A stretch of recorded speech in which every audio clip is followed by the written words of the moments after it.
Ready? Open on the We're on. out. Open on the out. It's Friday. We're on our first Facebook Live. Hi Wow. everyone. Welcome to our first series of Out in the Open with Open Arms. This is Suad Dreyfus. I am the owner of Open Arms, and I have with me Kelly Keller, and I'm the Director of Operations here. And we just wanted to chat with you and tell you a little bit about who we are and what we do. We get a lot of questions about egg donation, surrogacy, and we just thought, let's take this live and take questions and see what we can offer. Yeah, this is a huge world, and a lot of people don't know anything about it until they have to be in it. And so we get a lot of questions a lot of time. There's so much to evaluate in doing this process, but let's start with what the heck is it? So let's talk about surrogacy first. Surrogacy, what would you say in a nutshell, surrogacy? Well, before I talk about surrogacy, Okay, I want to go talk for it. about the first question I always get. Okay. How did you get into this? Oh, How did you start Open Arms? Yeah. That's like the number one question.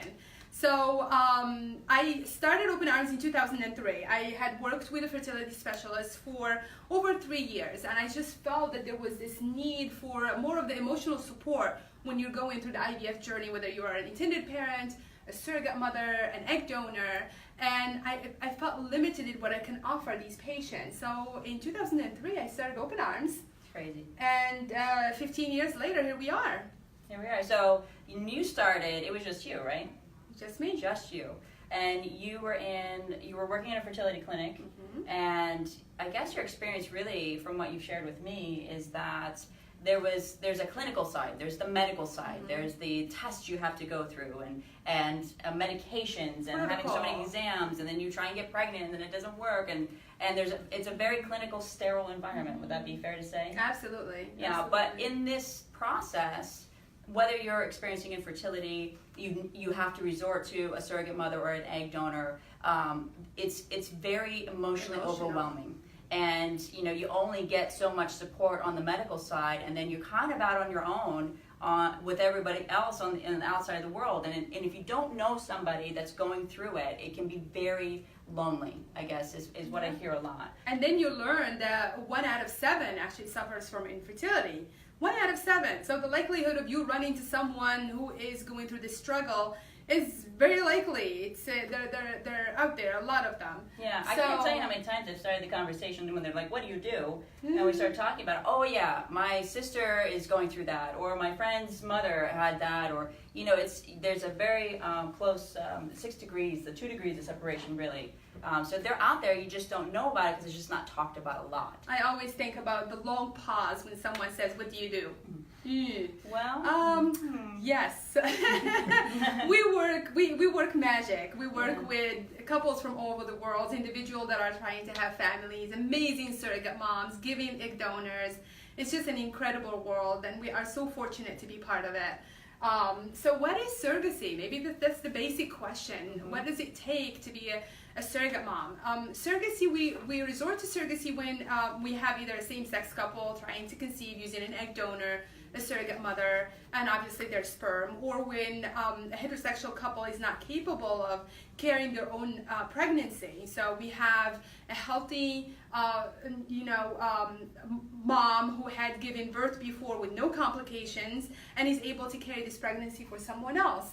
The baby is not genetically hers. So this is what we call a gestational surrogacy. Mhm. It's someone else's egg, someone else's sperm. You carry the pregnancy to term, and then you hand the baby over. Very important point. yeah, I think a You lot hand of the baby people get over. confused on that. You're like, Yeah. how could you give up your own baby? Like, no, it's not yours. yours. Well, at least what we do. Yeah, true. We do gestational surrogacy, where the surrogate is not genetically related to the baby. Mm-hmm. There is what they call traditional surrogacy, something Open Arms doesn't do.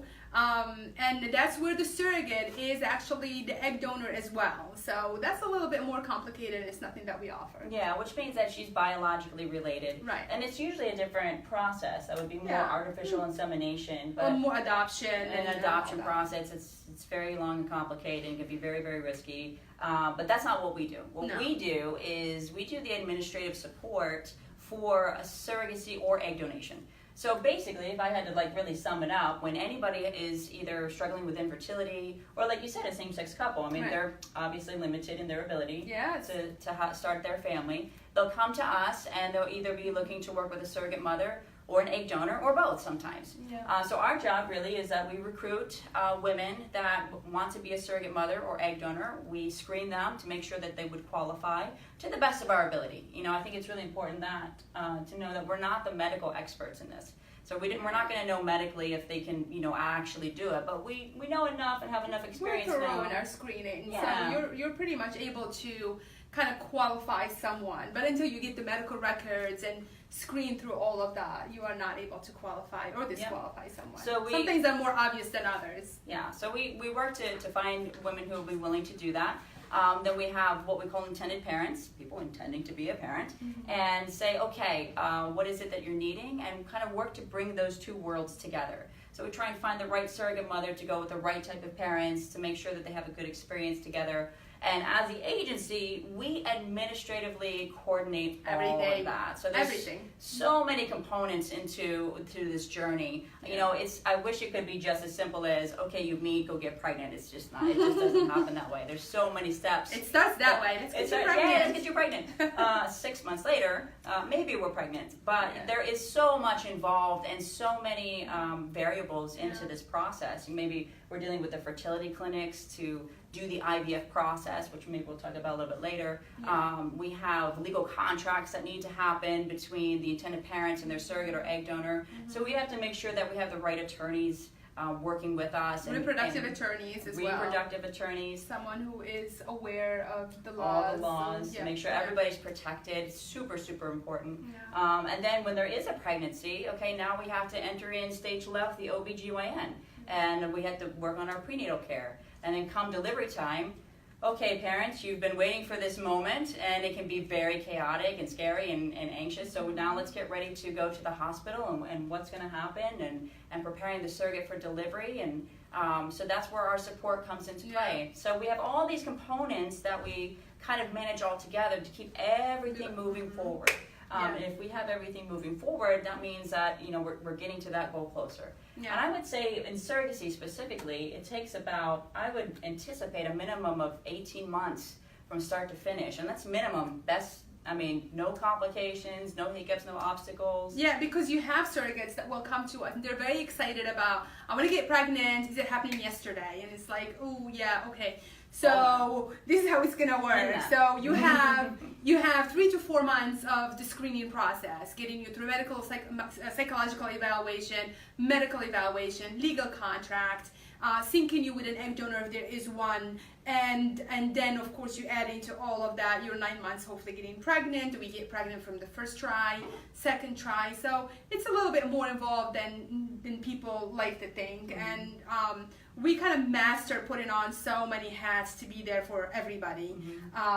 But you did talk about how active we are in the LGBTQ community.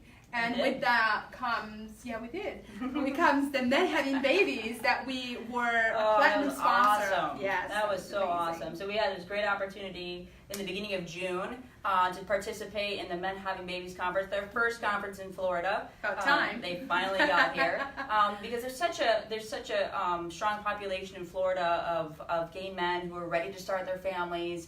And for anybody, you know, where do you start? What do you do? What is this about? How do I go about this?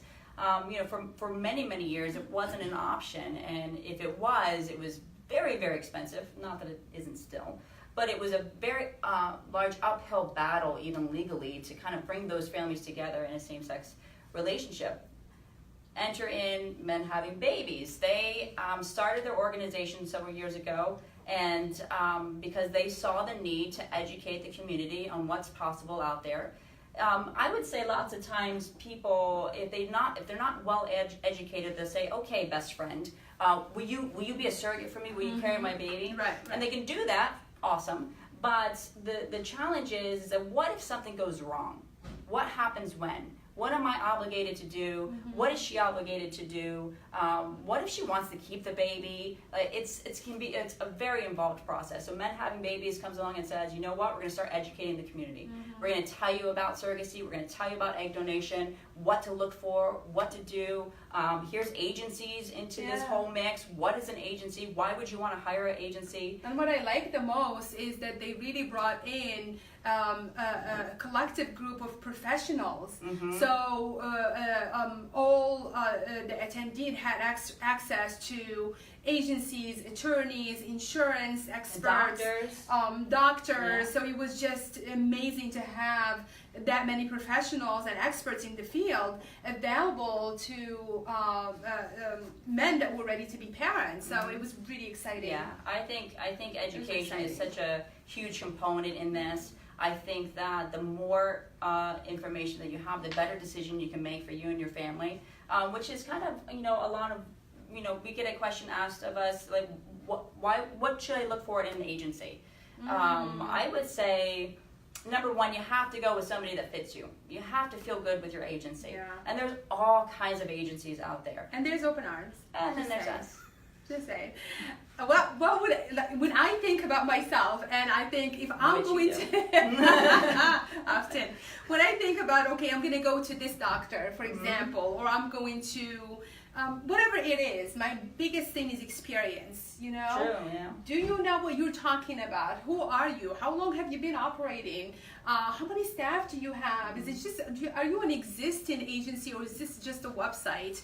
I think experience, there comes a lot of learning with experience. We've seen almost everything.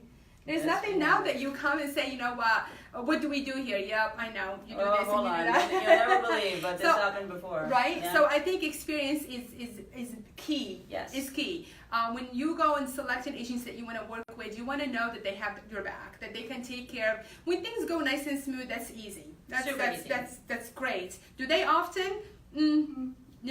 But when they don't, you want to make sure you have a solid agency that's there with you, that's going to take care of any issues that may come up. I think when there's a challenge in a journey, whether it's surrogacy or egg donation, right. I think that when you're talking about experience with an agency, it has a lot to do with, okay, here we are at this crossroad. Right. What are the options, and let's play it out. And I think that's where that experience comes from. Just like you said, a cycle can go really smoothly and really great, and it's super easy. Perfect. But your agency, you want to make sure that if something goes wrong, are they able to be there? Are they going to communicate to you? Are they going to educate you on what's happening? And what are the options? Ultimately, it's going to be your decision of what happens next. But the agency is going to say, okay, based on our experience, this is what could occur. I can't guarantee it, but I can say it's most likely that this may happen. Or if you decide to do this, this is what may happen. Yeah, you want them to be your advocate. Yeah, really, and educating. Yeah, to guide you through it. So that I would say that's a big one is experience. Yeah. What is yours? I think communication is huge. Yes. We always talk about the fact that when you're starting communication even outside of the IVF, which that's my favorite part. When our surrogates actually text us things that are outside of their cycle, we know we're good. We know we have a bond. We know we have arrived, that surrogate or that intended parents have hit like a really good, comfortable place with us when you're just getting a random picture of their kids or on a birthday or an outing. Yeah. I think that's really fun. And I think that's really rewarding for us as the agency, when we have that relationship. So I think it goes back to experience.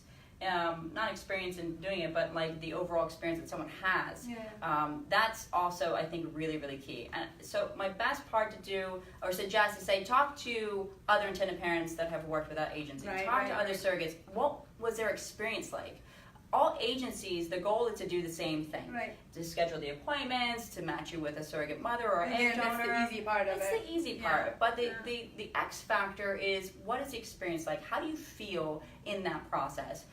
For us, it's our day-to-day job, but for anybody on the other side, whether you're a parent, a surrogate, a donor, this is a big moment in your life, and we have such a strong awareness of that, of being this component for the short period of time that is such an impactful time of your life. Like, you're older and you're looking back, I did that. Now I was an egg donor. I was able to give this gift. I was a surrogate. I it's something that only a handful of women can do.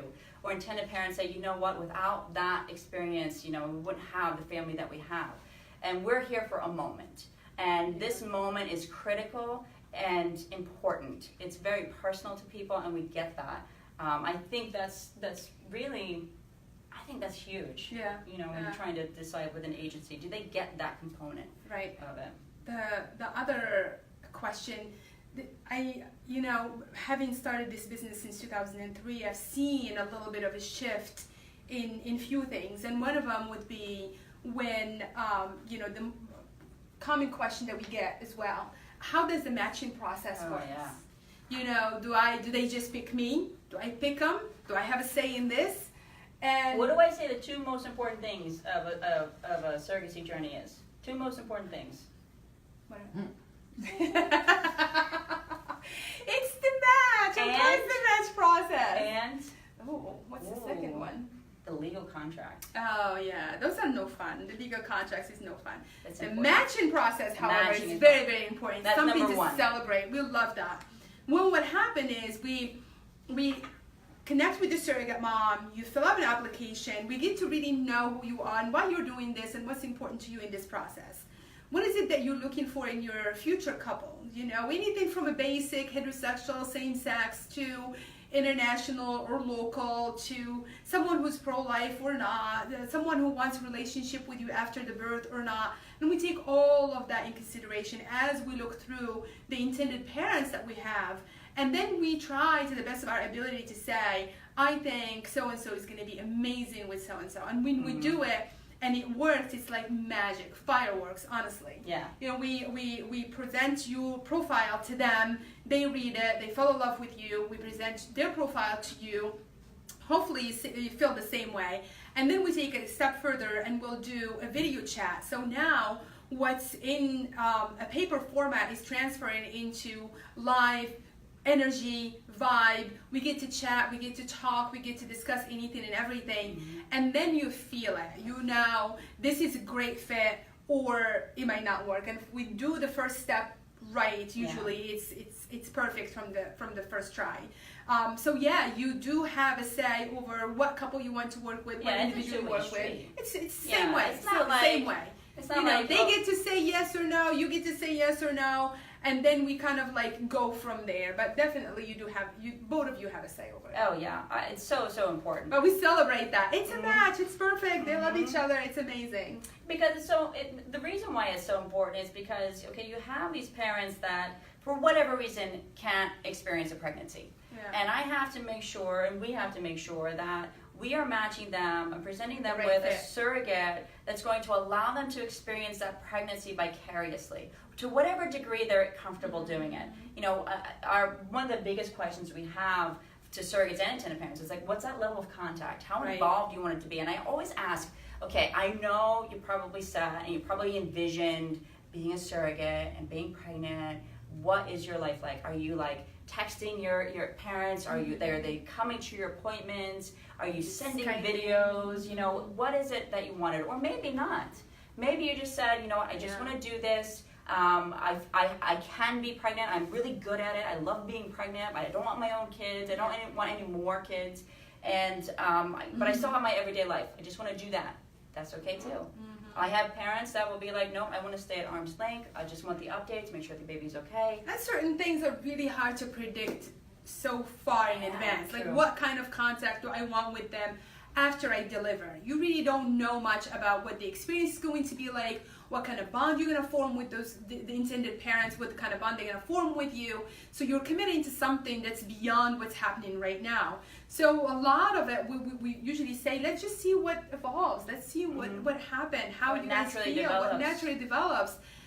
Without that, and then you see it happening. You're talking every day, you're checking in after every appointment, and it's just the rest of it is. And I also think, but that's, again, this goes back to the importance of an agency, because what if it doesn't go well? What if we start at the beginning and everything seems great, and then we're getting into it, and maybe during the pregnancy something happens? Yeah. You know, they can't talk to each other. Right. I think that's where it does. Yeah, and it does. And so that's where we kind of step in. We're able to mediate. Right. We're able to have those uncomfortable conversations. You know. And fortunately, I should say, it doesn't happen often. No. But when it does, you know, we definitely are ready to jump in and kind of smooth things out and we stay a support to the surrogate, and we stay support to the intended parents during that time. So again, going back to your thing about agencies, having that experience of what to do when. Yeah. One of you were talking. Hope it doesn't. Okay. You were talking about surrogates having their own children, not wanting to have it anymore. Yeah. That kind of leads me to who qualifies to do this. Mm-hmm. And why? Why do they do it? Why do they do it? Why do they do this? The qualifications, again, you know, there are, you know, we advertise, we're always looking for surrogate moms, we're always looking for our angels. They're just amazing, and they give so much of themselves. It's incredible. And sometimes we get called from women who have not given birth before, and they really get upset with us because we're like, ooh, if you do not qualify, why? I am willing and able, and I want to have children of my own. And yes, you can't do it. One of the main requirements is that you have to have given birth before with no complications. Yeah. You really don't want to go through this process for the first time and give that baby away, not knowing what it feels like to be pregnant, to give birth. You have to do it for yourself first before you can do it for someone else. And also, too, you know, we don't even know what your body's going to be like being pregnant. You know, if you have and you somebody... don't. We don't, and you don't. Yeah. Really? No. Who knows? Who knows? Nobody knows. So you have to have given birth before. Yeah. But at least we have a history, right? At least one. At least one. One child. At least we have a history of... Yeah. Good point. It's a good point. It is a good point. Second good point. Second good point. Okay, pregnancy. There's lots of things that can happen in a pregnancy. You can have high blood pressure. You can have gestational diabetes. You could have had a complicated delivery. You know, we wouldn't want to reenact that. You know, or experience that for the first time with someone else's pregnancy. Yeah. So it's important that you have to have given birth before, no complications. Obviously, the rest of the requirements are very basic. You know, healthy BMI, no criminal background, no drinking or smoking or drug use. What else? A good family support. You don't have to be system. you don't have to be married. It's okay to have a partner. You don't have to have a partner, but it's important that you have good friends that are there to support you, a family, mom, siblings, you know, just so you're not in addition to our support, we want to make sure that you have the support that you need going through this process. So what would you say that why do women want to do it? I mean, other than qualifying, but why is it that they even come to us and say, I want to be a surrogate? I want to do it. The main thing I get is that I've had easy pregnancies, everything went well, I loved being pregnant, it was the best time, I have 2 of my own, 3 of my own, I don't want to have any more. So it's like a win-win to them. I get to be pregnant, help someone else. It's a process that I enjoyed. We do put a little disclaimer in there that this pregnancy may be a little bit different than your own. We always do that because they will say, I never had morning sickness, and then next thing you know, they're sick. They're sick for the first trimester. It's horrible. What have you done to me? But you know, that I would say, or we will have surrogates that would say, I was going to do it for a friend. For a family member, and then they ended up either getting pregnant or adopted, and it just stayed with me, and I want to do it. Yeah, and they don't let go of it. Oh, you know what else I hear? I hear a lot of, you know, when they have given birth to their own children. And what it felt like. That, it's, Was it something else? Something, no, Brayla. You're right? Yeah. What it felt like. Yeah, what it felt like. And I would want somebody else. Mm-hmm. I mean, you don't have to speak, I got this. I do behind the scenes stuff. No, that's right. I mean, obviously, the other part of it would be compensation. You know. Oh yeah. You know, we don't deny that the compensation is helpful, and we want to appreciate you in that way. It cannot be the reason you are doing this. It cannot be a reason a surrogate is doing it. It can't be the only reason. Cannot be the only. Let's pretty I like clear. that one. It's not the only, because if anybody applies to this and says, how much is it? When do I get paid? Is the only reason? It's hard. Because there's so much in this process. Right. There's so much. Right. So I like that. It cannot be the only reason. It is okay for it to be a reason. We have to be realistic. It cannot be the only. Well, again, it goes back to the win-win. You know, we're helping a family, and we're helping another family. It's like helping families. Right. Yeah. Fantastic. Like, What else? What other questions can you think of? I mean, these I are- will tell you this. One thing I hear a lot from surrogates too is experienced surrogates when they deliver. Oh, what it felt like, what it was like. Yeah. Yeah, when they see the Oh. look on the parent's face when they Yeah. have the baby for the first time, they say in that moment, I can't tell you how many times I've heard this. That in was that it. moment, That was this is it. all worth it. Everything was for that few seconds, that first moment. In fact, you know, when we do we have a process. We do a third trimester video chat, and we put together a birth plan. And in it, when we talk to the intended parents, we stress the fact that this is the moment the surrogate does it for. So it's very important that you remember this when it's all like, you know, It's all chaotic. There's so many everything emotions. is and the baby is here, and all of a sudden the attention shifts to the little monkey, the baby, and then everybody forgets about the surrogate. I want to make sure that we go back to the surrogate and celebrate and take those pictures and give that thanks and be there, because that is the reason she's doing it for. So I think I can only imagine. I mean, I've been in a room when a surrogate was giving birth, and it's so, I'm not even in it, but it's so overwhelming to feel the joy and to see the tears and to see it all coming. It's just amazing. You've been there when she's actually giving birth? Yes. Oh, yes. Many times. Wow. Many times. Wow. Did not cut any cords, but you know, Oh. and I did not faint or anything. Oh. I showed my support, and yeah, I did. Huh. I did. Like a natural or like a C-section? No natural birth. C-section, they will limit the number of people that are in there. Usually we give the priority to the surrogate's partner, husband, or if, you know, if she wants, then the intended mom or intended father, and, you know, I leave that to them, you know. But That's vaginal their delivery, space. vaginal delivery, That's their space. natural delivery, I've been into Oh, a few. that's cool. It is amazing. It is incredible. Cool. So, What would you say would be one of the biggest tips for parents studying this, or even in it? Like, what would you say? Like, that's a pretty broad question.